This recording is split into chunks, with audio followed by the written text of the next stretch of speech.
안녕하세요, 루벤입니다. 면접 시험을 보고 면탈을 해서 지금 힘들다라고 하시는 분들이 상당히 많이 있습니다. 물론 열심히 안 한 분들이라고 하면 솔직히 어떤 조언도 필요 없겠죠. 하지만 제가 오늘 꼭 얘기하고 싶은 대상자는 열심히 노력을 하고 면접까지 충분히 잘 봤음에도 불구하고 정말 나는 왜 떨어졌는지조차 모르겠다라고 하시는 그런 분들을 위한 조언 3가지를 남겨드려 볼 테니까 유의 깊게 들어주셨으면 감사하겠습니다. 첫 번째로, 거울을 보고 그동안 수고했던 나에게 격려와 칭찬은 내 스스로 하셔야 합니다. 다른 경쟁자에 밀렸을 수도 있단 말이에요. 그렇기 때문에 절대 면접이 실패를 했다고 해서 주눅이 들거나 주변에 연락을 끊거나 숨거나 이런 일은 절대 없어야 합니다. 스스로 잘했다, 그동안 수고했다, 지금의 결과에 대한 부분을 받아들일 수 있는 그런 것 또한 상당한 용기이자 또 다른 취업을 향해 가는 하나의 과정일 수도 있으니까 여러분들의 마인드 컨트롤이 상당히 중요할 겁니다. 그동안에 쌓았던 나의 역량과 직무 내에서의 활용 방안, 구체적으로 어떻게 계획을 해서 이 자리에 있다라는 이 흐름대로 충분히 나는 얘기를 했고 다시 돌아간다 하더라도 질문에 대한 대답이 변함이 없을 것이다, 이렇게 생각이 든다고 하면 여러분들은 잘한 겁니다. 스스로 부족함이 없었던 면접이었을 겁니다. 그런 케이스라고 하면 부족한 점을 또 찾으려고 하지 마시고 경쟁에서 나보다 더 잘한 사람이 있을 것이었다 인정을 해보고 받아들인 다음에 다음을 준비를 차분하게 해보시는 것을 권해드립니다. 특히 3명 이하의 소수 채용인데 내가 왜 안 됐지? 나보다 뛰어난 사람이 있을 수도 있고요. 그날의 컨디션에 따라서 기본 실력 이상을 펼쳐보신 분도 있으실 거고, 물어봤던 질문이나 발표를 했을 경우에 그 주제에 대한 나의 익숙함 정도, 이러한 운적인 부분도 작용했을 수 있기 때문에 무조건 나의 잘못이고 자존감을 깎아내리는 생각은 절대 하지 않는 게 좋습니다. 열심히 살아왔던 길 안에서 가지고 있는 그 역량을 어느 기업에나 가더라도 펼칠 수 있는 자신감이 있다고 하시면 여러분들이 분명히 기회는 또 생길 것이고 또다시 지원을 하실 수가 있습니다.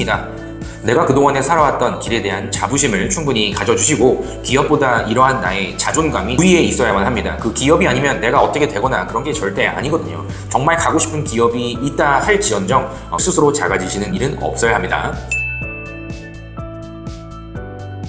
두 번째, 면탈의 원인을 분석하고 복귀를 하고 이런 것도 중요하지만 스스로 혼자만의 시간을 가져주시고 가야 할 방향과 길에 대해서 차분하게 정리하는 시간이 매우 중요합니다. 조용히 눈을 한번 감고 내가 가고자 하는 그 길이 어떤 방향인지 이런 생각을 해보는 사색이 꼭 여러분들께 필요합니다. 무조건 어느 특정 기업에 합격을 해야 된다라는 이런 목표가 아니라 장기적으로 보았을 때 나라는 사람이 지니고 있는 꿈과 어떤 식으로 내가 앞으로 살아가야 할지에 대한 목표가 정확히 설정이 잘 되어 있는 분들은 특히 어떤 기업에 면탈을 한다 하더라도 갈 수 있는 곳들이 많이 있을 겁니다. 궁극적으로 내 인생에서의 목표는 무엇인가, 이런 중장기적인 나의 꿈이 있어야만 그 기업이 아니더라 하더라도 내가 갈 수 있는 길들은 많이 존재할 수밖에 없습니다. 최근에 아무것도 안 하고 있는 분들도 상당히 많이 있고요. 더 한 걸음 나아가려고 하는 그런 시도 자체를 하지 않는 그런 취업층도 많이 있습니다. 그러다 보니까 내가 스스로 열심히 노력해 오셨고 앞으로 나아갈 수 있는 그런 용기 있는 분이라고 하면은 분명히 그 끝은 좋을 수밖에 없습니다. 그래서 지금 당장만 보고 괴롭거나 힘들어하지 마시고 이러한 부분들이 설정이 되어 있다고 하면 그것만으로도 상당한 겁니다. 스스로 자존감 챙겨주세요.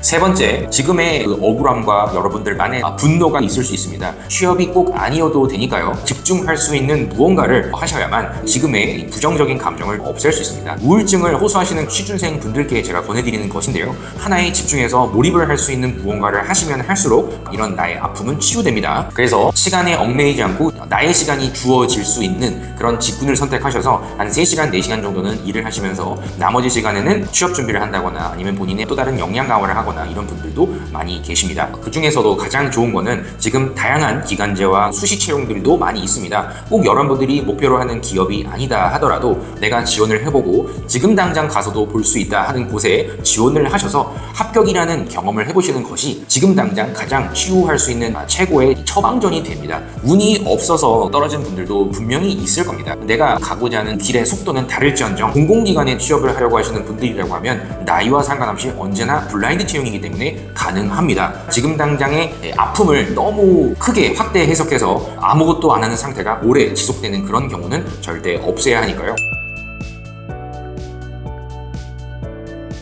물론 여러분들 다 합격하면 좋겠습니다. 하지만 누군가는 합격을 해야 하면 누군가는 불합격을 할 수밖에 없는 이 구조에 승리하고자 노력하는 여러분들이 참 대단한 겁니다. 스스로 작아지지 마시고 기회를 스스로 만들어서 또다시 도전하십시오. 여러분들이 생각하는 모든 실패는 완성 단계에 가기 위한 하나의 과정일 뿐입니다. 절대 지금 당장의 실패로 주저앉지 않기 바랍니다. 2번이 안 되면 3번, 10번 이상의 시도로 합격하신 그런 분들도 꽤 있습니다. 여러분들의 합격까지 많은 도움을 또 드리겠습니다. 이 말씀을 드리고자 영상을 별도로 촬영을 해보았습니다.